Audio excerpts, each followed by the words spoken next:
नमस्कार, जय मल्हार, जय महाराष्ट्र, जय भारत. सर्वांचं धनगर समाज जागृती युट्यूब चॅनल परिवाराच्या वतीने आजच्या या कार्यक्रमामध्ये महाचर्चेमध्ये मनापासून स्वागत करतो.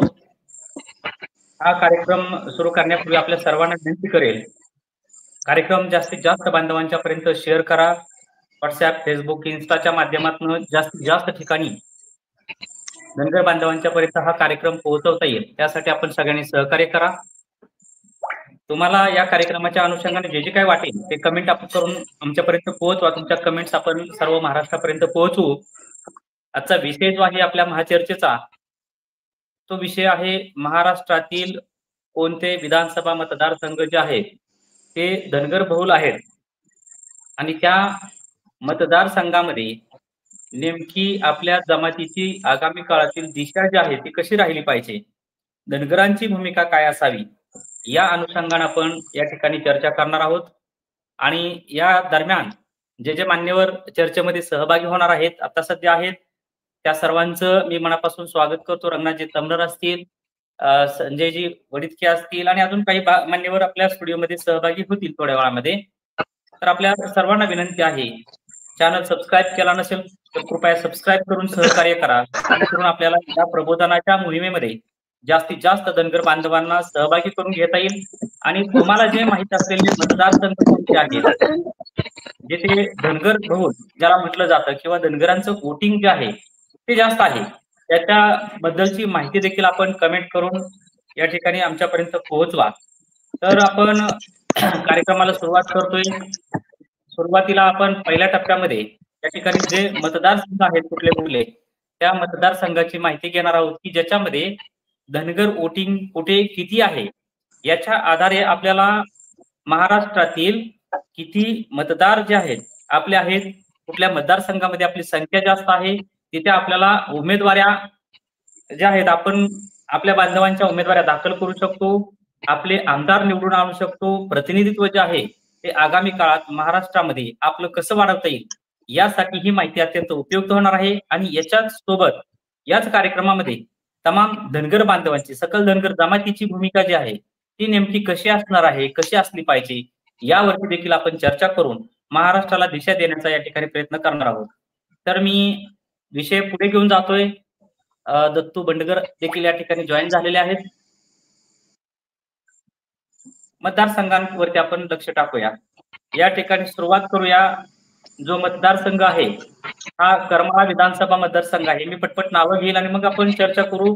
आणि त्याच्या चर्चेच्या अनुषंगाने आपल्याला पुढची समीकरण काय असली पाहिजे, जोडणी कशा असली पाहिजे, बेरजेचं राजकारण कसं असावं, धनगर जमातीनं पुढच्या काळात कोणासोबत कसं राजकारण केलं पाहिजे, या सगळ्या बाबीवरती. कारण की बेरजेशिवाय राजकारणामध्ये आपलं मूल्य वाढणार नाही, हे देखील सत्य आहे. आणि म्हणून पहिल्यांदा एक ओव्हरलुक टाकूया जे जे मतदारसंघ जिथे जिथे आहे ते.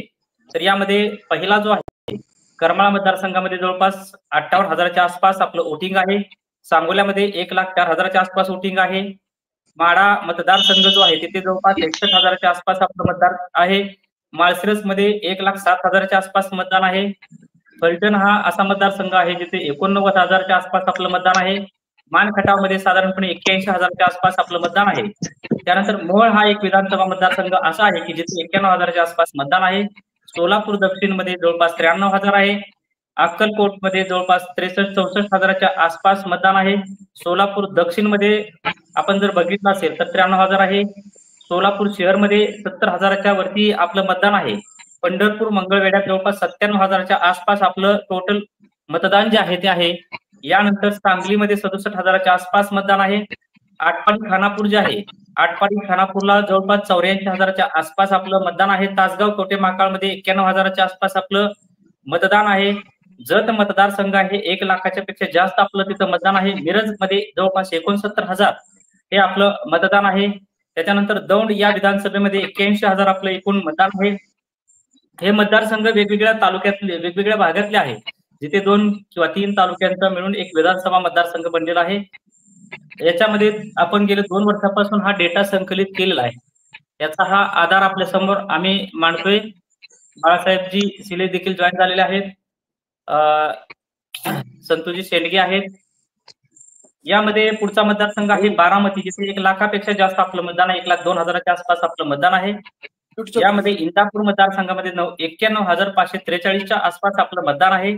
खडकवासला एक मतदारसंघ आहे, जिथे 69 म्हणजे पश्चिम महाराष्ट्र सगळे विभागनिहाय जर आपण विचार करायला गेलो तर पश्चिम महाराष्ट्रामध्ये सगळ्यात जास्त मराठवाड्यात 2 नंबर, त्यानंतर खानदेश असेल किंवा विदर्भ असेल, या भागामध्ये आपलं मतदान जे आहे ते मोठ्या संख्येनं आहे. यानंतरचा पलूस कडेगावमध्ये जवळपास 58-59,000च्या आसपास मतदान आहे. जिंतूर हा परभणी मधला त्या ठिकाणी मतदारसंघ आहे, जिथे मतदान आपलं जवळपास 58,000च्या वरती आहे. यानंतर परभणी या विधानसभेमध्ये जवळपास 54-55,000 आपलं मतदान आहे. हा कार्यक्रम आपण जास्तीत जास्त ठिकाणी शेअर करा, जेणेकरून आपल्याला राजकीय साक्षरता आणण्यासाठी, राजकीय जागृती करण्यासाठी अशा पद्धतीचे कार्यक्रम आपल्याला मध्ये मध्ये घ्यावे लागणार आहेत, आणि ज्याच्या प्रभावामुळे आपली धनगर जमात ही जागरूक होऊन, संघटित होऊन, कोणाला मतदान करायचं हे ज्यावेळेस कळेल, कुठलं बटन दाबायचं हे ज्यावेळेस समजेल, त्यावेळेस या महाराष्ट्रातील धनगर जमातीचं मूल्य निश्चितपणे वाढणार आहे. यानंतर गंगाखेड असा मतदारसंघ आहे, जिथे आपलं 90,000च्या आसपास मतदान आहे. पाथरी इथे जवळपास 66,000च्या आसपास आपलं मतदान आहे. परतूर इथे 63,000च्या आसपास धनगर जमातीचं मतदान आहे. घनसावंगीमध्ये 73,000च्या आसपास आपलं मतदान आहे. यानंतरचा मतदारसंघ गेवराई आहे, जिथे 63,000च्या आसपास आपलं मतदान आहे. यानंतरचा पुढचा मतदारसंघ जो आहे तो आहे गेवराई 63,000, माजलगाव 66,000, आष्टी जे आहे इथे 65,000च्या आसपास, केज मध्ये जवळपास 73,000, परळीमध्ये 75,000च्या आसपास आपलं धनगर जमातीचं वोटिंग आहे. बीड या विधानसभेला 57,000च्या आसपास मतदान आहे. शेवगाव पाथर्डी इथे 77,000 एवढं आपलं मतदान आहे. राहुरी या ठिकाणी जवळपास 89,000 मतदान आहे. पारनेर हे ठिकाण जे आहे 60,000च्या आसपास तिथे मतदान आहे. श्रीगोंद्यामध्ये जवळपास 71,000 हे आपलं मतदान आहे. अहिल्यानगर शहरमध्ये 51,000 आहे. कर्जत जामखेड हा आपला जिथे मतदारसंघ आहे, इथे 91,000च्या आसपास आपलं मतदान आहे. औस्यामध्ये साधारण 62,000पेक्षा जास्त आपलं मतदान आहे. तुळजापूर या ठिकाणी जवळपास 73,000 प्लस आपलं मतदान आहे. भूम परांडा हा एक मतदारसंघ, जिथे 87,000 प्लस आपलं मतदान आहे. बार्शी या ठिकाणी आपलं 71,000च्या पेक्षा जास्त मतदान जे आहे बार्शीच्या 61,000 जे आहे या ठिकाणी बार्शीला आहे. राधानगरी असा मतदारसंघ आहे, जिथे जवळपास 51,000च्या पेक्षा जास्त मतदान आपल्या धनगर जमातीचं आहे. याच्यानंतर पुढचा मतदारसंघ कोल्हापूर दक्षिण आहे, जिथे 63,000च्या आसपास आपलं मतदान आहे. शिरोळमध्ये पण जवळपास 64,000च्या आसपास आपलं मतदान आहे. यानंतर इस्लामपूर हा एक मतदारसंघ आहे, जिथे 67,000. एक लक्षात घेतलं पाहिजे, पश्चिम महाराष्ट्र मराठवाड्यामध्ये जिथे प्रस्थापितांचे बालेकिल्ले आहेत, जे आपण बघितलं असेल, गरीब मराठा असतील, धनगर असतील, ओबीसी असतील, मायनॉरिटी असतील, त्या ठिकाणी सर्वांचं शोषण करणारे जे प्रस्थापित संस्थानिक आहेत, या संस्थानिकांच्या मतदारसंघामध्ये धनगरांचं मतदान प्रचंड आहे, प्राबल्य आहे. हे देखील आकडेवारी जर लक्षात आली आणि बहुसंख्य धनगरांनी एकगट्टा मतदान करायचं ठरवलं तर या महाराष्ट्रामध्ये राजकीय क्रांती होऊ शकते, हे देखील आपण लक्षात घेतलं पाहिजे. कोल्हापूर दक्षिणमध्ये 63,000 आहे. शिरोळमध्ये 64,000 आहे. पुढे जाऊया आपण, जवळपास आपण पोहोचलोय शिरोळ. इस्लामपूरमध्ये 67,000. उमरखेड हा यवतमाळ मधला आहे, 59,000च्या आसपास मतदान आहे. हातगाव मतदारसंघामध्ये हिंगोलीमध्ये 55,000च्या आसपास आहे. बसमत हिंगोलीतलं 71,000 आहे. कळमनुरीमध्ये जवळपास 92,000च्या आसपास आपलं मतदान आहे. लोहा हा मतदारसंघ जो आहे असा आहे, जिथे 55,000 आहे. लातूर ग्रामीणमध्ये आपली संख्या चांगली आहे, 63,000च्या आसपास आहे. अहमदपूरमध्ये आपण 73,000च्या आसपास आहोत. त्यानंतर पुढचा मतदारसंघ निलंगा आहे, जिथे 74,000 प्लस आपलं मतदान आहे. यानंतर भोकर इथे 65,000 पेक्षा जास्त मतदान आहे. नायगाव या विधानसभेमध्ये आपली जी काही आकडेवारी आहे ती आकडेवारी जवळपास नायगावमध्ये 53,000च्या वरती आहे. देगलूर इथे 67,000 वोटिंग हे जे आपलं आहे. मुखेडमध्ये 94,000च्या आसपास आपलं मतदान आहे. बदनापूर म्हणून जालन्यातलं आहे, जिथे आपण पाहू शकता 53,000पेक्षा जास्त आहे. भोकरदनमध्ये 48,000 प्लस आपलं मतदान आहे. सिल्लोडमध्ये 62,000 आहे. फुलंब्री असा विधानसभा आहे, ज्या ठिकाणी 63,000च्या पेक्षा जास्त मतदान आहे. पैठणमध्ये जवळपास 64,000 आहे.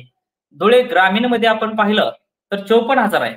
म्हणजे या ठिकाणी मला सांगायचंय की जिथे जिथे हे प्रस्थापित मंडळी निवडून येत आहेत, एक तर तिथे आरक्षित मतदारसंघ असतील किंवा ओपन असतील, खुले असतील, या ठिकाणी आपलं मतदार जे आहे ते प्रचंड आहे. आणि ही आकडेवारी महाराष्ट्रातली आकडेवारी जर आपण पाहिले, जवळपास 92-95 मतदारसंघामध्ये आपण फार स्ट्रॉंग आहोत. त्याच्यानंतर जिथे प्रभाव टाकू शकतो, कोणाला निवडून आणायचं, पाडायचं, असे 50-60 विधानसभा, म्हणजे महाराष्ट्रामध्ये धनगर जमातीचं मतदान असलेले विधानसभा मतदारसंघ 200च्या आसपास आहेत, 200 पेक्षा जास्त आहेत. आणि बाकीच्या ठिकाणी जिथं प्रभावशाली आहेत ते आपल्या समोर आपण ठेवलेले आहेत. यामध्ये धुळ्यामधला सिंदखेडा असेल 42,000 आहे, मालेगाव मध्ये आहे 42,000च्या आसपास आहे, मालेगाव ग्रामीण मध्ये 56,000 प्लस आहे, कन्नड असेल 61,000 आहे, वैजापूरमध्ये 63,000 प्लस आहे, औरंगाबाद पूर्व 49,000, राळेगाव हा यवतमाळ मधला आहे 44,000, दिग्रस मध्ये 53,000 प्लस, पुसद मध्ये जवळपास 68,000च्या आसपास आहोत, वाई महाबळेश्वर 73,000च्या आसपास आहे, कोरेगाव मध्ये जवळपास आपण 43,000च्या आसपास आहोत, पाटणमध्ये आपण 58,000 आहोत, सातारा 46,000 आहोत, रावेर 47,000, भुसावळ 57,000, हे जे खानदेशातले आहे, भुसावळ 57,000, मुक्ताईनगर 45,000, बुलढाण्यामध्ये 53,000 आहोत, चिखलीमध्ये 43,000, खामगाव या विधानसभेमध्ये आपलं मतदान 43,000 आहे, 57,000 आहे, शिरूरमध्ये 67,000 आहे, हडपसरमध्ये जवळपास 43,000 आपलं मतदान आहे, सिन्नर या विधानसभेमध्ये 32,000च्या वरती. अजून काही मतदारसंघ आहेत जिथे आपलं 35-40,000 मतदान आहे. अशी आकडेवारी 95,000च्या वरती आपली जवळ 95 विधानसभेमध्ये आपली आकडेवारी पडते. आता बांधवांनो, या ठिकाणी मला आवर्जून आपल्याला एक वेगळा मुद्दा समोर ठेवायचा आहे. याच्यामध्ये प्रामुख्याने मुद्दा जो आहे, रामरावजी कोल्हे देखील जॉईन झालेले स्टुडिओमध्ये, त्यांचं देखील मी स्वागत करतो, की अनेक विधानसभा अशा आहेत जे धनगर बहुल आहेत. मग धनगर बहुल विधानसभेमध्ये आपण गरीब मराठा असतील, दलित असतील, ओबीसी असतील, मायनॉरिटी असतील, यांच्यासोबत का मैत्री करून आजवर निवडून येऊ शकलो नाही संख्येनं? का आपण आपलं प्रतिनिधित्व करू शकलो नाही? एवढ्या संख्या असताना इतरत्र आपण बघितलं असेल, आपण ह्याला शिवाय देत त्याला शिवाय देत करत बसलो, परंतु दुर्दैवानं आपलं प्रचंड नुकसान जे आहे ते आजवर राजकीय नुकसान झालेलं आहे. आणि राजकीय नुकसान झाल्यामुळे सामाजिक भागीदारी जी मिळायला पाहिजे होती ती सामाजिक भागीदारी पुरेशी मिळालेली नाही. याचा अर्थ आपल्याला राजकारणामध्ये ज्या दर्जेचं राजकारण इतर समाजांनी केलं, कोणालाही नाव ठेवून उपयोग नाही. प्रत्येकाने आपल्या आपल्या फायद्याचं राजकारण केलेलं हे वास्तव आहे. राजकारणात फायदेच बघितले जातात. मित्र कोण असतो तर जो राजकारणामध्ये या ठिकाणी एकमेकाला फायद्याचा ठरतो तोच मित्र असतो. आणि म्हणून ही मित्रत्व, राजकीय मित्रत्व जे आहे निश्चितपणे आपल्याला उद्याच्या काळामध्ये करणं गरजेचं आहे. तर आपल्याला आपलं प्रतिनिधित्व जे आहे हे या ठिकाणी जी आकडेवारी आहे ही आकडेवारी आपल्या समोर मांडत असताना मला चर्चेला पुढे घेऊन जायचंय. आपल्या बांधवांना सहभागी झालेल्या तुम्हाला कुठल्या मतदारसंघात वाटते प्रतिनिधित्व जे आहे हे प्रतिनिधित्व केलं पाहिजे, कोण आपल्या तिथले संभाव्य उमेदवार असले पाहिजेत, कोण तिथे आपलं मतदान जे आहे ते कसं असलं पाहिजे, कोणाला केलं पाहिजे, काय केलं पाहिजे, याच्यावरती आपण सविस्तर चर्चा करणार आहोत. कार्यक्रम शेअर करावा, चर्चा जी आहे ती शेअर करावी आणि प्रबोधनाच्या चळवळीमध्ये आपण सगळ्यांनी योगदान द्यावं असं मी आपल्याला या ठिकाणी विनंती करेल. बांधवांनो, या मतदारसंघामध्ये फक्त आपल्या संघटन अभावी किंवा आपल्याला त्या ठिकाणी आपल्या जमातीच्या संस्था संघटना ज्या आहेत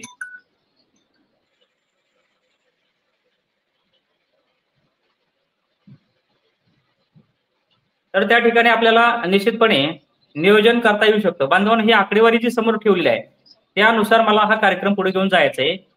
यातले किती ठिकाणी आपण संघटित आहोत, किती ठिकाणी संस्था संघटनांचा एकमेकांशी समन्वय आहे, किती बांधव समाजासाठी म्हणून या ठिकाणी झटताना आपण पाहतो, हा देखील एक गंभीर प्रश्न आहे. आणि म्हणून पुढची दिशा जी आपल्याला ठरवायची ती अशा पद्धतीची ठरवायची की उद्याच्या काळामध्ये या ठिकाणी आपण आपली संख्या, आता बघा आपण नेहमी म्हणतो जिथे ज्यांची जेवढी संख्या आहे तिथे त्यांना आपण प्रतिनिधित्व देतो, परंतु बऱ्याच ठिकाणी आपली संख्या असून आपल्याला प्रतिनिधित्व करायची संधीच मिळत नाही.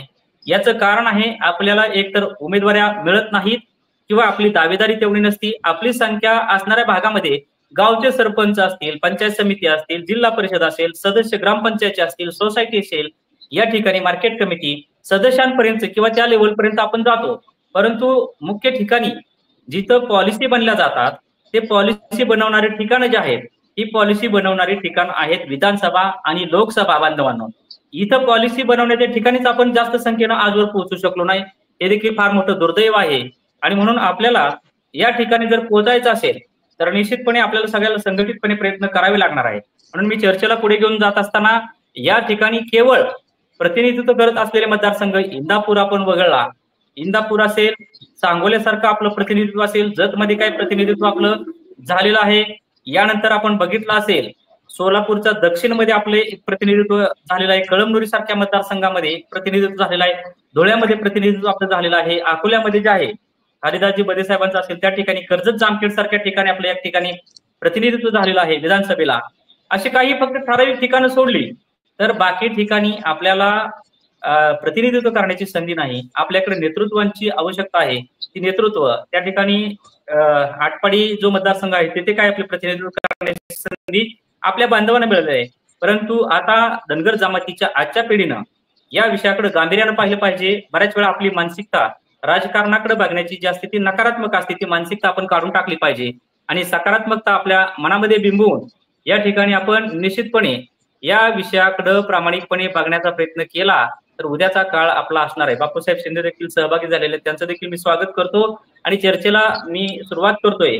या मतदारसंघामध्ये तुम्हाला देखील माझी विनंती आहे बांधवांनो, लाईव्ह पाहणारे असतील, कार्यक्रम पाहणारे असतील त्या बांधवांना, तुम्हाला कुठला अजून चुकलेला मतदारसंघ वाटतोय का की जिथं आपली संख्या फार चांगली आहे?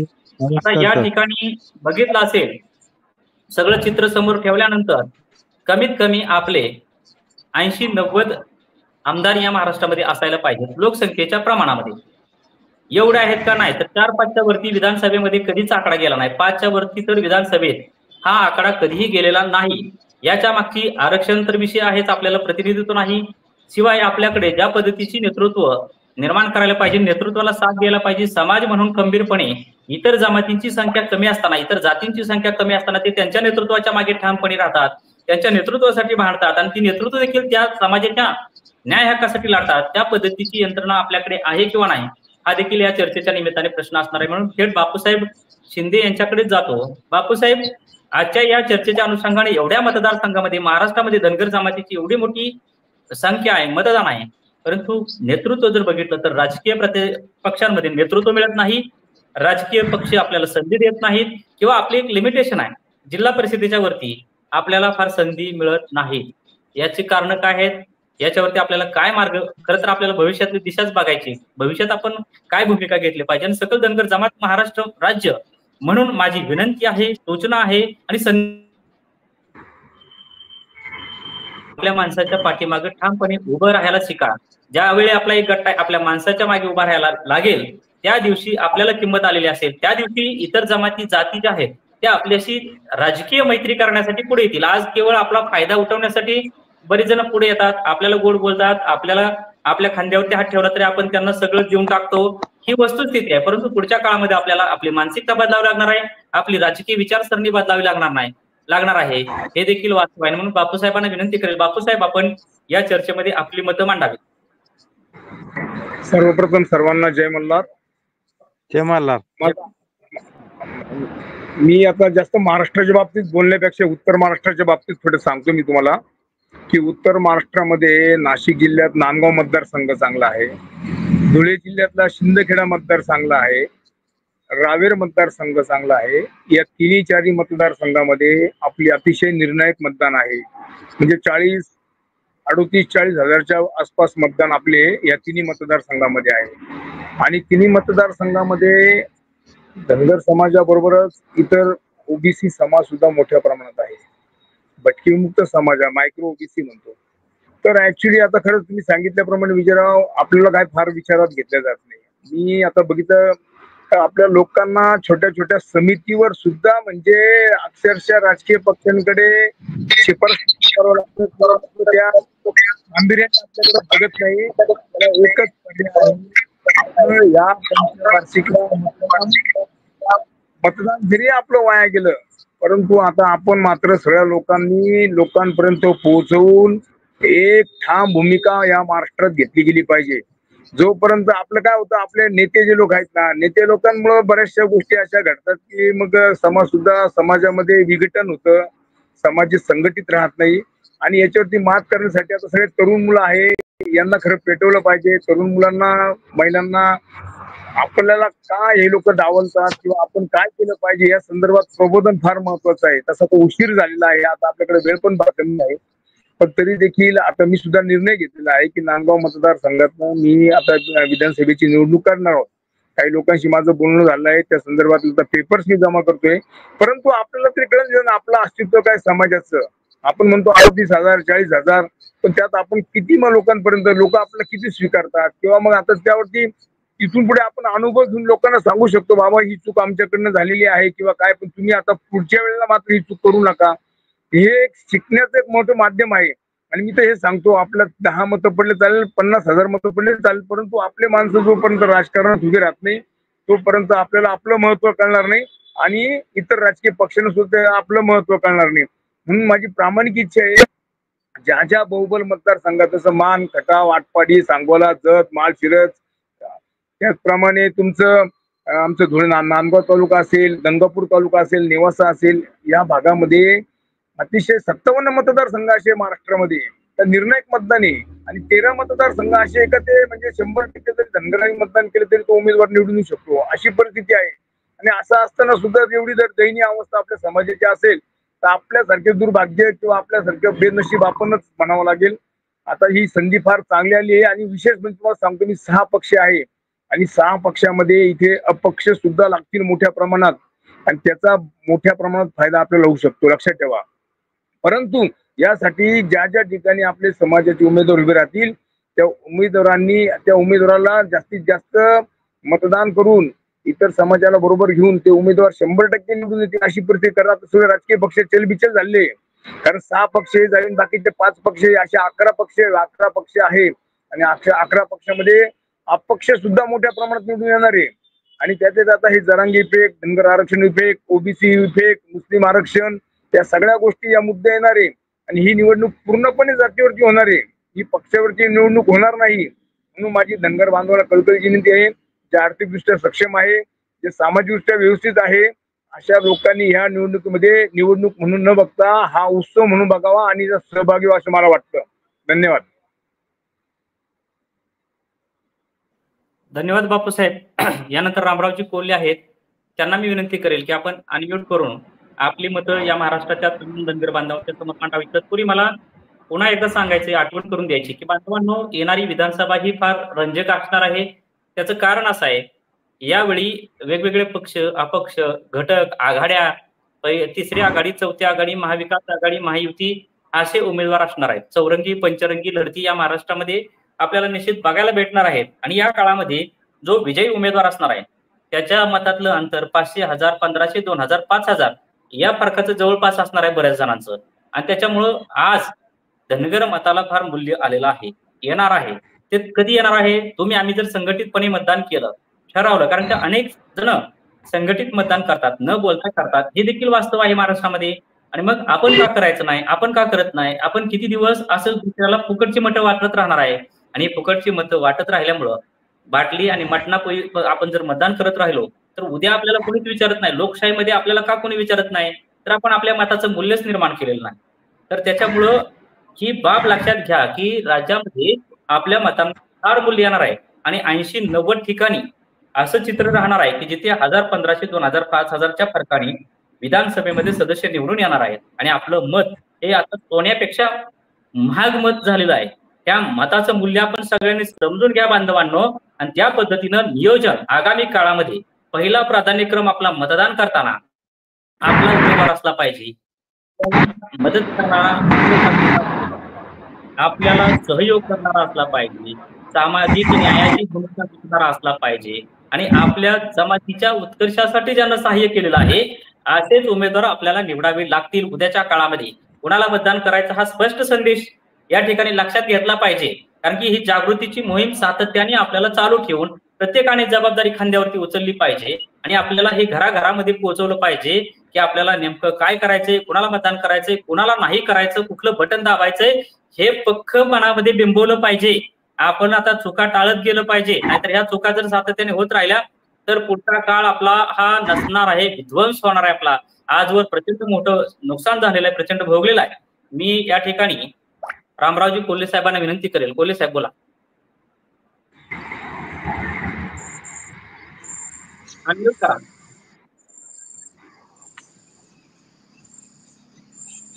अनम्यूट करून बोला. कोल्हे साहेब बोला. अनम्यूट करा, अनम्यूट करा. तुमचा मायक्रोफोन अनम्यूट करा. माईक वरती बोट दाबा, बटन दाबा.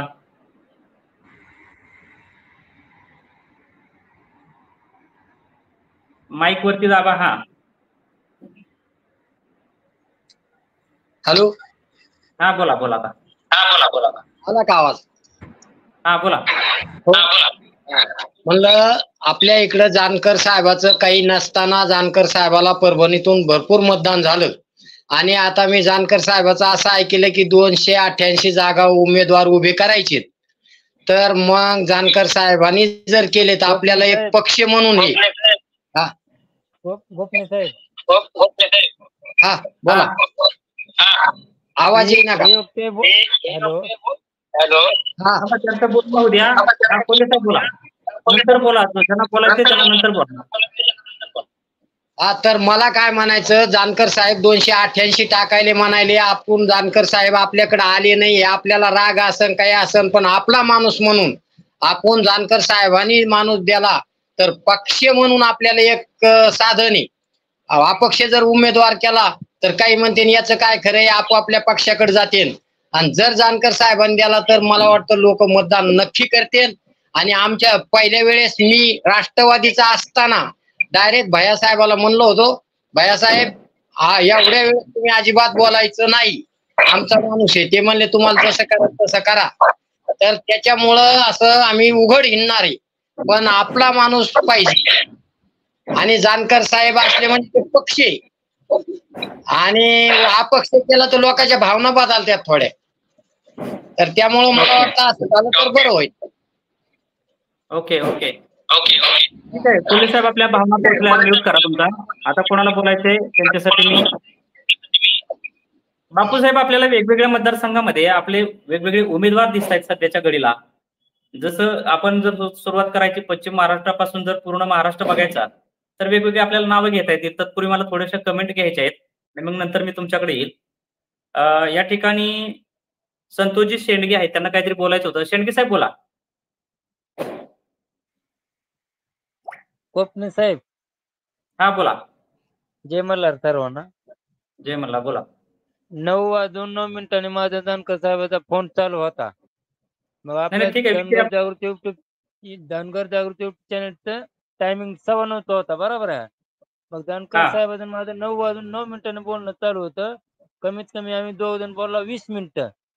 तर आता व्यक्ती जे बोलले का ते बरोबर आहे. जानकर साहेब म्हणले ते की स्वबळावर मी 288 जागा लढवणार आहे. कारण ते पुन्हा ते काय म्हणले की मोदीच्या फोन येऊ, मोदी साहेबांचा फोन येऊ, बरोबर राहणार नाही. ठीक आहे. महाराष्ट्रामध्ये मला तुम्हाला विचारायचं आहे, महाराष्ट्रामध्ये वेगवेगळ्या ठिकाणी आपलं मतदान आहे. तर धनगर बांधवांनी मतदान करताना पुढे काय विचार केला पाहिजे, काय दिशा दिली पाहिजे, आपण मतदाराला काय सांगाल? आमचं सकाळी आता माझी तुम्हाला तर माहिती मी सर्व्हिसला आहे आरोग्य खात्यात. तरी मी आज सकाळ विषय नका. तुम्हाला महाराष्ट्रातील धनगर बांधवांना काय संदेश द्यायचा आहे? मग मी तर आज आमच्या या म्हणजे कळंब मतदारसंघात चर्चा केली किंवा आपला उमेदवार आपण फिक्स मध्ये उभा करू. तर बोलणे झाले तर तुम्ही म्हणता तसं मला त्यांनी म्हणले तू जसं म्हणते तसं करू. तर आमचं ठरलंय बी की ओबीसी मतदान म्हणजे ओबीसीलाच मतदान करायचं आमचं ठरलंय बा. ठीक आहे. ओके. तुमच्या प्रतिक्रिया पोहोचलेल्या आहेत. धन्यवाद. यानंतर माझ्यासोबत गावडे गुलाबराव. जीबी ना बोला. अनम्यूट करा. गुलाबराव गावडे. हॅलो. आवाज येतोय का? हा येस. हा, माझी सूचना एवढीच आहे की आपलं आता वंचित आघाडी बरोबर जर आपण युती केली समजा, तर समजा जे मागासवर्गीय सगळे गट आणि ओबीसी असं जर एकत्र गट केला तर चांगला होईल. आणि तो सगळ्याचा विचार करेल. मागासवर्गीय जे सगळे आहेत त्याला एक संघटित करून त्यांच्या विकासाच्या दृष्टीने तो विकास म्हणजे ते राज्याचा विकास आहे, देशाचा विकास आहे आणि सगळ्या समाजाचा विकास आहे. आणि आता आपण बघतोय की जे पुढारलेले समाज जे आहेत ते वंचित आघाडी किंवा मागासवर्गीय विषयाचा लोकांचा कोणी विचार करत नाही. आणि जे काय आता मागासवर्गीय नाहीत ते मागासवर्गीय म्हणून मागासवर्गीयाचे हक्क अधिकार हिरावून घेत आहेत असं दिसतंय. म्हणून वंचित आघाडी म्हणजे बाळासाहेब आंबेडकरांच्या बरोबर विचार करून आणि ओबीसी संघटनेबरोबर विचार करून निर्णय घ्यावेत असं मला वाटतं. ठीक आहे. बाकी म्हणजे एक वेगळं समीकरण आहे ते राज्यामध्ये जन्माला घालावं आणि आपण बेरजा करण्याकडे लक्ष द्यावं असं गावडे साहेबांनी सांगितलेलं आहे. धन्यवाद गावडे साहेब. तर निश्चितपणे हा एक फॅक्टर आहे. आता वेगवेगळे फॅक्टर समोर येत आहेत आणि त्या अनुषंगानं हा फॅक्टर देखील तितकाच महत्वाचा आहे. जी वोट बँक आपली आहे त्या वोट बँकच्या सहाय्यानं आपल्याला कुठे कुठे कनेक्ट होऊन प्रतिनिधित्व करता येईल, राजकीय संधी निर्माण करता येईल, या दृष्टीने जे काही चांगल्या सूचना येत आहेत त्याच्यामध्ये बालाजी शिळे साहेब आहेत, त्यांना मी विनंती करेल आपण देखील आपल्या काय प्रतिक्रिया असतील तर त्या मांडाव्यात.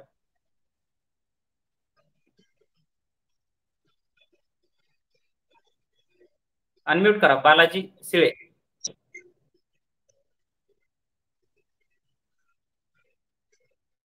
बालाजी शिळे आहेत स्टुडिओमध्ये?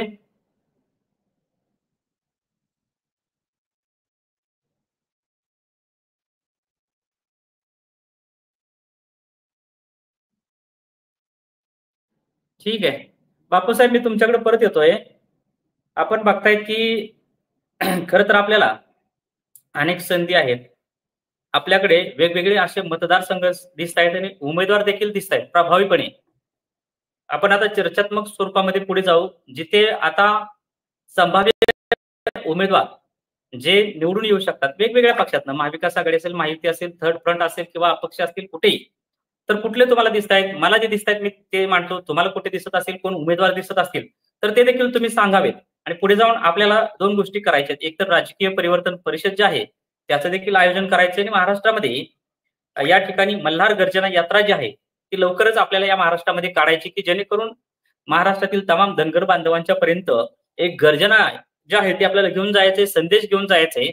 आता याच्यामध्ये मला सुरुवात करायची, सांगली साताऱ्याकडनं सुरुवात करायची म्हटलं तर सांगलीत साधारणपणे गोपीचंद पडळकर जे आहेत ते दिसत आहेत. आटपाडी खानापूर या मतदारसंघामधून मला वाटतं तिकडे तेवढाच चेहरा दिसतोय. उमेदवारी लढवणारे मात्र समजा विक्रम ढोणे असतील ते जतमधून लढवण्यासाठी इच्छुक आहेत. तसंच अलीकडे या ठिकाणी फलटणमध्ये सचिन कांबळे पाटील जे आहेत ते आरक्षित जागेवरनं आपले बांधव जे आहेत ते लढण्यासाठी आहेत. त्यानंतर मान खटावमधनं त्या ठिकाणी विरकर साहेब जे आहेत ते लढण्यासाठी इच्छुक आहेत. सांगोल्याकडे पुढे जर गेलं तर सांगोल्याकडे आपले बाबासाहेब देशमुख जे आहेत ते आता या विधानसभेला असणार आहेत, आमदार देखील होऊ शकतात. माळशिरसमध्ये दोन उमेदवार आपले इच्छुक आहेत, उत्तमराव जानकर असतील आणि किशोर सोळ पाटील आहेत. हे दोन उमेदवार इच्छुक आहेत. शेजारचा करमाळ्यामध्ये नारायण आबा पाटील असतील. त्याच्यानंतर शेजारचाच मोहोळमध्ये आपण जर शेजारच्या माड्यामध्ये शिवाजी नाना कांबळे आहेत. मोहोळमध्ये जर गेलं तर आपण तर संजय अण्णा क्षीरसागर, त्या ठिकाणी सोमेश क्षीरसागर हे दोन बांधव इच्छुक आहेत. पंढरपूर मंगळवेढा जो बहुल मतदारसंघ आहे तिथे देखील आपल्याला खरात साहेब म्हणून आपले उमेदवार इच्छुक आहेत जे चर्चेमध्ये आहेत. पुढे शहर जे आहे सोलापूर शहरला जर आपण गेलं तर चेतन नरोटे आहेत. अक्कलकोटमध्ये जर आपण बघितलं तर सुनीलदादा बंडगर आहेत. त्यानंतर अर्जुनदादा सलगर देखील त्या सोलापूर दक्षिण मधनं उमेदवारी करण्यासाठी तयारी करत आहेत. यानंतर आपण जर बघितलं भूम परांडामध्ये सुरेश भाऊ कांबळे आहेत. यानंतर माधव तात्या निर्मळ जे आहेत ते माजलगाव मधून संभाव्य उमेदवार जे आहेत ते आहेत. शिवाजी नाना राऊत जे आहेत ते आष्टी मधून संभाव्य उमेदवार आहेत. यानंतर याच्यामध्ये कळमनुरी मधून जर आपण बघितलं तर नाईक आहेत, सचिनजी नाईक असतील किंवा वडकोते साहेब असतील. बऱ्याच जणांची नावं तिथे इच्छुकांमध्ये आहेत. मुखेडमध्ये जर बघितलं तर डॉक्टर यशपाल भिंगे आहेत. त्यानंतर आपण बघायला गेलं लातूर ग्रामीण मधून काळे साहेब आहेत जे इच्छुक उमेदवार आहेत आपले आणि खर्च करण्याची ताकद असलेले मोठे उमेदवार आहेत. असे बरेच ठिकाण आहेत. हरिभाऊजी बदे आहेत तिकडे अकोल्यामध्ये. दिलीपराव एडतकर आहेत याच्यामध्ये. अमरावतीमध्ये तिवसा वलगाव मतदारसंघ आहे जिथे आपले उमेदवार इच्छुक बरेच जण आहेत. तिथे देखील अनेक मतदारसंघामध्ये चित्र जर बघायला गेलं बारामतीमधून सुद्धा सूचना केल्या जात आहेत की विश्वासनाना देवकातीने लढवावी. शेजारच्या इंदापूरमध्ये दत्तामामा भरणे सलग 2 वेळा आमदार राहिलेले आहेत. दौंडमध्ये देखील आपल्याला खरं तर आपलं मतदान चांगलं आहे, संधी आहे, परंतु तिथे देखील संभाव्य काही 2-3 उमेदवार आहेत. शिरूरमध्ये आपलं मतदान चांगलं आहे. कर्जत जामखेडमध्ये राम शिंदे साहेब आहेत. श्रीगोंद्यामध्ये देखील आपल्याला संधी आहे. पाथर्डी सेवगावमध्ये आहे. तिथे देखील असे संभाव्य वेगवेगळे ठिकाण आहेत जिथं उमेदवारी करायला घनसावंगी मतदारसंघ आहे, जिथे बळराम तात्या खटके आहेत, वेगवेगळ्या ठिकाणी उमेदवारांची नावं घेता येतील. खूप उमेदवार आपल्याला संख्येनं आता दिसायला लागलेले आहेत. आता विषय राहील की प्रतिनिधित्व करण्याची संधी उमेदवारी कोणाला मिळत आहेत, कुठल्या पक्षातून मिळत आहेत, कारण की प्रत्येक पक्षाचा काही ना काही एक बेस वोटर असतो, जो आपलं प्लस बेस वोट हे प्रतिनिधित्व करण्याची संधी निर्माण करून देत असते. तर बापूसाहेब, मी आपल्याकडे येतोय, तुम्हाला काय वाटते?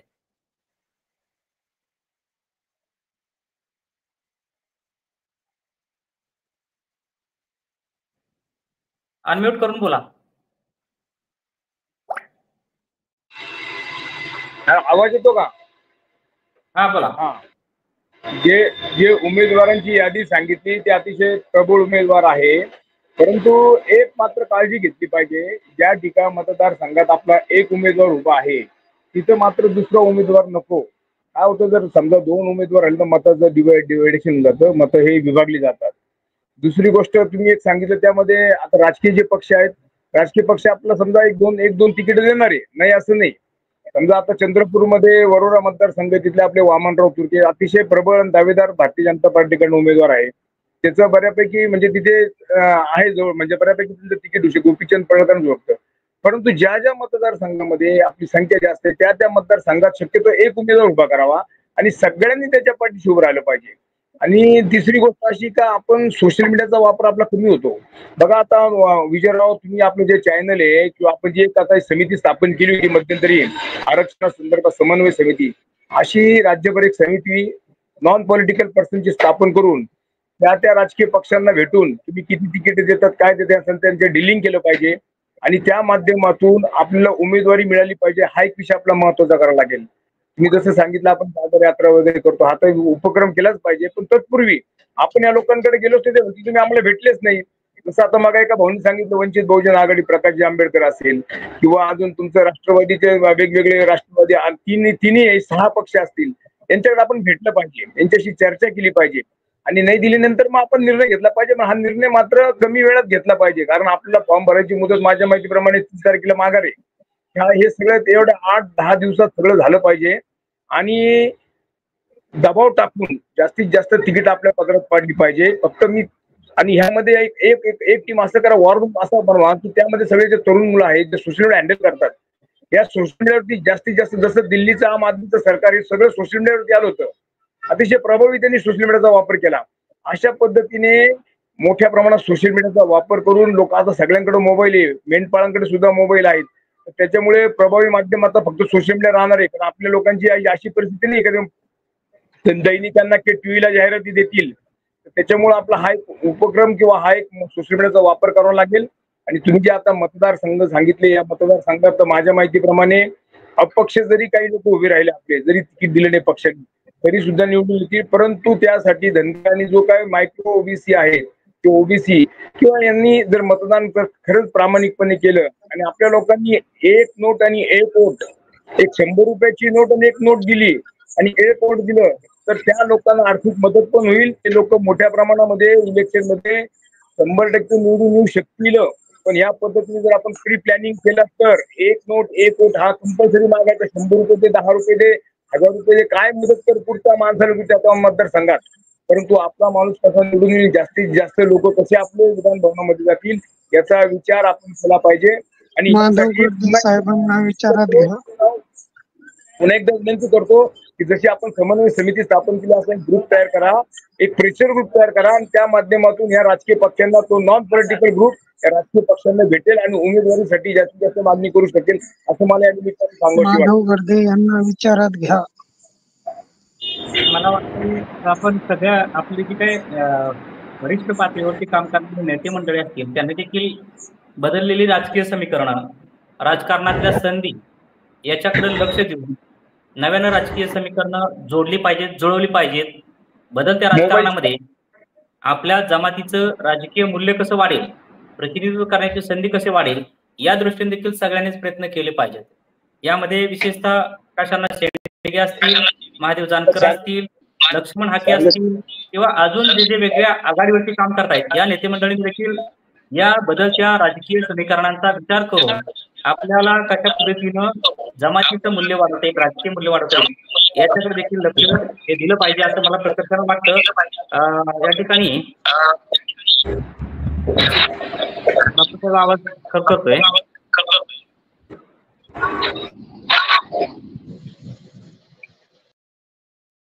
संजयजी वडितके, तुम्हाला काय बोलायचंय का?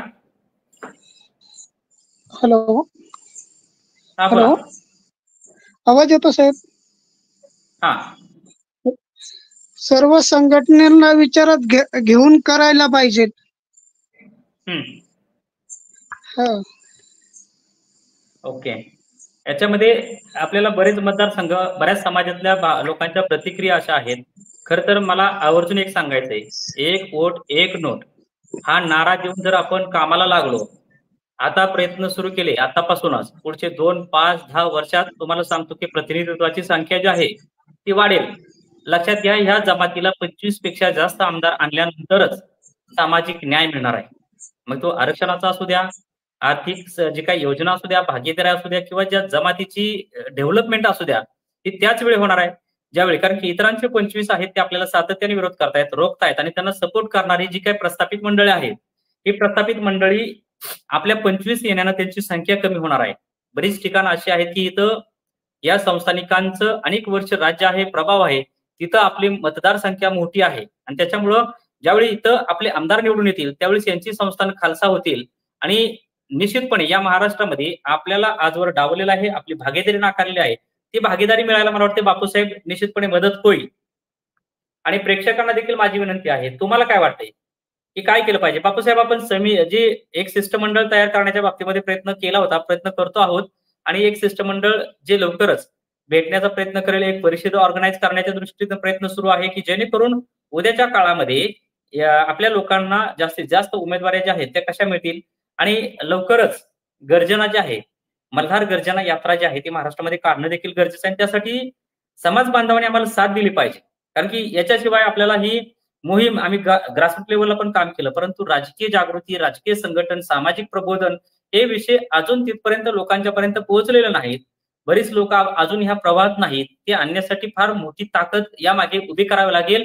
या फार मोठं मेहनतीचं काम आहे, आणि त्यासाठी सगळ्यांना याच्याकडे सकारात्मक बघितलं पाहिजे. धनगर समाज जागृती चॅनल जो आहे तो जास्तीत जास्त बांधवांच्या पर्यंत घेऊन आपण गेलं पाहिजे, की जेणेकरून इथं जे काही चर्चा होत आहेत, जे डिबेट्स होत आहेत, जे विषय मांडले जात आहेत, माहिती दिली जाते, ती माहिती समाज बांधवांना प्रबोधन करण्यासाठी कधी तुम्ही पाहू शकता मागे जाऊन काय घडलं, कधी घडलं, ते आपल्यापर्यंत पोहोचतंय. हे देखील फार जमेची बाजू आहे. म्हणून आपलं चॅनल चालवण्याची जबाबदारी जी आहे ती तमाम आपल्या बांधवांच्या वरती आहे, हे देखील या कार्यक्रमाच्या निमित्ताने मी सांगतो. आजचा विषय लक्षात घ्या, जवळपास 92-94 मतदारसंघ आहेत जिथे आपल्याला संधी आहे. ती संधी आपल्याला यावेळेस घालवायची नाही. अशी संधी, सोन्यासारखी संधी परत कधी येणार नाही. ठीक आहे, 95 मतदारसंघात आपण उमेदवार जरी उभे टाकले वेगवेगळ्या माध्यमातून, तरी आपले 20-25 आमदार निवडून यायला काहीच अडचण नाही. अशी संधी आपल्याला निर्माण झाली. प्रस्थापित पक्षातले प्रस्थापित लोक जे आहेत ते आपल्या लोकांची तिकीट कापणार किंवा देणार नाहीत, हे देखील समोर येऊ शकतं. पण त्याला देखील आपल्याला लाद घालून उमेदवारी देखील मिळवायच्या आहेत. नाही मिळणार तर आपल्या लोकांच्या माग इतर मित्र जाती. आता इतर मित्र जाती म्हणजे कोणत्या? बरीच लोक म्हणतात ओबीसी. तर बऱ्याच वेळा ओबीसी देखील आपल्याला लाता मारतात बापूसाहेब, आणि त्याच्यामुळे मित्रजात जी आपल्यासोबत येईल ते मित्रजात राजकारणामध्ये. कारण की आजवर अनुभव घेतला की आमच्या लोकांना तिथं प्रतिनिधित्व करायला देखील बऱ्याच वेळा ओबीसीतली मंडळी देखील अडथळा ठरतात. त्याच्यामुळे ठीक आहे, ओबीसी देखील मित्र आहेत, दलित आहेत, मायनॉरिटी आहेत, गरीब मराठा आहेत, हे सगळेच आपले मित्र आहेत. आणि त्याच्यामुळे जिथं जिथं समीकरणं जुळतील तिथे तिथं प्रत्येकाने वेगवेगळ्या समीकरणांना हात घातला पाहिजे, आणि राजकारणामध्ये मित्र जातील बरोबर घेऊन बेरजेच्या राजकारणातून आपलं प्रतिनिधित्व हे महाराष्ट्रामध्ये वाढवलं पाहिजे, आणि सर्वांना न्यायाची भूमिका आपण घेतली पाहिजे, असं या चर्चेच्या निमित्ताने मांडतो. आणि उद्याच्या महत्वाच्या विषयाचं या ठिकाणी चर्चा मी समारोपाकडे घेऊन जातोय. शेवटची कमेंट काय बापूसाहेब करायची असेल करू शकता. शेवटची कमेंट अशी माझी की त्या माध्यमातून काय होईल की आता लगेच विधानसभा झाल्यानंतर लगेच जिल्हा परिषद, महानगरपालिका, नगरपालिका निवडणुका लागत आहेत, आणि याचा इफेक्ट काय होईल? समजा आपल्या लोकांनी निर्णायक मतदान घेतलं, निवडून आले, काही लोक पाडले, आलं लक्षात, तर त्याचा इफेक्ट मात्र मग जो आहे विधानसभा किंवा महानगरपालिका, नगरपालिका या निवडणुकीत होईल. यांचा विचार होईल. ज्यांना ज्यांना आमदारकीची तिकिटे भेटले नाही, परंतु ज्यांना ज्यांना गटामध्ये आपली संख्या जास्त आहे, तिथे त्या सगळ्याच राजकीय पक्ष विचार केला जाईल. थोडं आपण एक 4 महिन्यात जर हा विषय घेतला तर अजून बेनिफिट होणार आहे आपल्याला. परंतु ही शक्ती दाखवल्याशिवाय इम्पॉसिबल आहे. त्याच्यामुळे मी सांगतोय, मी पुन्हा एकदा आवाहन करतो आपल्या चॅनलच्या माध्यमातून की ही संधी आता विधानसभेची ज्या ज्या उमेदवारांना उमेदवारी लढायची असेल त्यांनी स्वतंत्र एकानीच लढा, सगळ्यांनी चर्चा करा, एक जण उभा करा आणि त्याचा इफेक्ट बघा कसा लगेच विधानसभेमध्ये जेवढे जिल्हा परिषद गट आहेत, पंचायत समिती गट आहेत, महानगरपालिका आहेत, ह्या सर्व निवडणुकीमध्ये त्यांना बेनिफिट होणार आहे आणि हा बेनिफिट त्यांना भविष्यामध्ये नक्कीच राजकारणामध्ये घुसण्याला एक संधी मिळणार, एक संविधानिक पद मिळणार त्यांच्याकडे. हा पण विचार केला पाहिजे. आता महिलांनी हा पण विचार समोर विनंती करायची आहे. सगळेच आमदार होणार नाही, परंतु जिल्हा परिषद पंचायत समिती जरी आपल्याला प्रतिनिधित्व मिळालं तर त्याचा बेनिफिट आपल्याला होईल, मी एवढ्या निमित्ताने सांगतो. नक्कीच मला आजच्या या कार्यक्रमाच्या निमित्तानं एक संदेश देखील द्यायचा आहे. आपली टीम जी आहे ती महाराष्ट्रभर आपल्याला उभी करायची आहे. वेगवेगळ्या तालुक्यात जिल्ह्यात ही टीम जी आहे त्याच्यामध्ये आपल्याला वेगवेगळ्या प्रकारचे सोशल मीडिया हाताळणारी, IT असणारी, इंजिनियर असणारी वेगवेगळ्या प्रकारची मंडळी पाहिजेत की जेणेकरून आपल्याला वक्ते असतील, प्रवक्ते असतील, प्रबोधनकार असतील, याच्या माध्यमातून ही मोहीम जी आहे ती यशस्वीरित्या पुढे घेऊन जायचं. ज्यांना या टीम मध्ये काम करायचंय त्यांना माझी विनंती आहे, प्रत्येक वेगवेगळे रोल्स असणार आहेत, रिस्पॉन्सिबिलिटी असणार आहेत. मग त्याच्यामध्ये काही तरुण असतील, ज्येष्ठ असतील, मध्यमवयीन असतील, काही रिटायर्ड लोक असतील आपले, ह्या सगळ्यांच्या व्यवस्थेमधनं या महाराष्ट्रामध्ये ही यंत्रणा आपल्याला उभी करून पुढच्या 2, 5, 10 वर्षाचा एक रोडमॅप जो आहे तो करून पुढे घेऊन जायचे. त्याच्यामुळे विनंती राहील ज्यांना आमच्या टीम मध्ये काम करायचे त्यांनी माझ्याशी संपर्क साधा. आपल्या सगळ्यांच्या जबाबदाऱ्यातून प्रत्येकाच्या कौशल्याचा वापर करून या जमातीला सर्व क्षेत्रामध्ये पुढे घेऊन जायचे. समाजकारण, अर्थकारण, राजकारण असेल, सांस्कृतिक, कला, क्रीडा, मीडिया, उद्योग, व्यवसाय या सगळ्यामध्ये ही जमात पुढे गेलेली मला बघायचंय. म्हणून ज्यांना हे विजन आहे, ज्यांना हे विषय उपयुक्त वाटतात, या माझ्या विचारांशी जे सहमत असतील त्यांना विनंती आहे तुम्ही या टीमचा भाग व्हा, माझ्यासोबत या. आपण निश्चितपणे भविष्यामध्ये हा धनगर जो आहे तो पुन्हा धनाचं आगमन निर्माण करूया, धनगरांचे सुवर्णमय दिन पुन्हा आणूया, एवढं मी आश्वासन आपल्याला या ठिकाणी देतो. आजचा कार्यक्रम या ठिकाणी थांबवतो आणि धनगर समाज जागृती चॅनलला आपली अल्पशी मदत, एक चहा फक्त महिन्यातून एकदाच आपल्याला चॅनलला द्यायचा आहे, जेणेकरून हे आपलं माध्यम अधिक शक्तिशाली माध्यम बनेल, आपला आवाज बनेल आणि आपल्या सर्वांना प्रबोधनाच्या मोहिमेमध्ये शेवटच्या धनगर बांधवांना देखील या महत्वाच्या ठिकाणी घेऊन येईल, प्रबोधन करेल, एवढीच मी ग्वाही देतो. या ठिकाणी आजचा कार्यक्रम थांबवतो. लक्षात ठेवा, विधानसभेमध्ये आपली भागीदारी वाढली पाहिजे, प्रतिनिधित्व मिळालं पाहिजे, हा ठाम निश्चय प्रत्येक धनगर बांधवांनी करायचा आहे. घराघरामध्ये जाऊन संदेश लिहायचा आहे. डॉक्टर बाबासाहेब आंबेडकरांनी सांगितलं होतं आपल्या घराच्या भिंतीवरती लिहा, राज्यकारती जमात बना. मला आपल्याला आवर्जून सांगायचे, आपल्या घराच्या भिंतीवरती जाऊन लिहा, आम्हाला विधानसभेमध्ये प्रतिनिधित्व करायचंय, आमचे आमदार खासदार निवडून आणायचे, हे घराघरामध्ये लिहा, लहान पोरांवरती बिंबवा, एवढंच सांगतो. या ठिकाणी थांबतो. धन्यवाद. जय मल्हार, जय महाराष्ट्र. जय मल्हार, जय महाराष्ट्र.